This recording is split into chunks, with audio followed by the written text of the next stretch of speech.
डहाणू नगर परिषद हद्दीत प्रशासनाच्या उदासीनतेचा आणखी एक धक्कादायक प्रकार पारनाका परिसरात समोर आला आहे. पारनाका येथील रहिवासी संतोष सीताराम बनिया यांच्या घराशेजारील एक मोठे झाड पडल्याने परिसरात गंभीर धोका निर्माण झाला आहे. संतोष बनिया यांचा आरोप आहे प्रशासनाचे दुर्लक्ष आहे.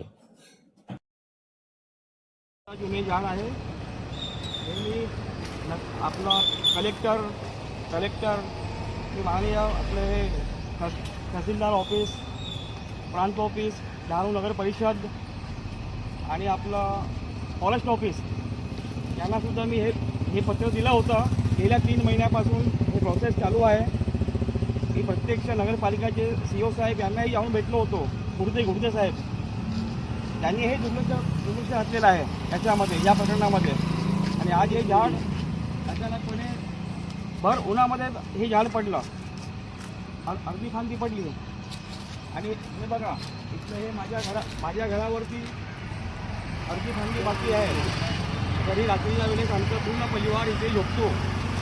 आणि उद्या उठून समजा काय पडलं, काय जीवितहानी झाली तर याच्यात हे कोण जबाबदार कोण? स्वयं मी प्रदीप चंपकलाल त्यांना अर्धवट म्हणजे आज झाड पडलं, आज अर्धवट झाड म्हणजे आहे वरती शिल्लक मध्ये आहे. उद्या समजा जीवितहानी झाली तर मग याची जबाबदार कोण? म्हणजे थोडक्यात तुम्हाला सांगायचं आहे का, हे झाड जर अर्धवट आहे ना, तेच झाड तुमच्या घरावरून खाली पडलं, तिथे खाली पडलं, पत्रे वगैरे फुटून मध्ये घरावर पडलं, तर जीवितहानी काय झाली तर जबाबदार सरकारने राहावं असं तुम्हाला म्हणायचंय का? हा, सरकारने राहावा, मालकाने राहावा आणि नगर परिषदेने राहावा, फॉरेस्टने राहावा, कलेक्टरने राहावा, प्रांतने राहावा. ठीक आहे, धन्यवाद.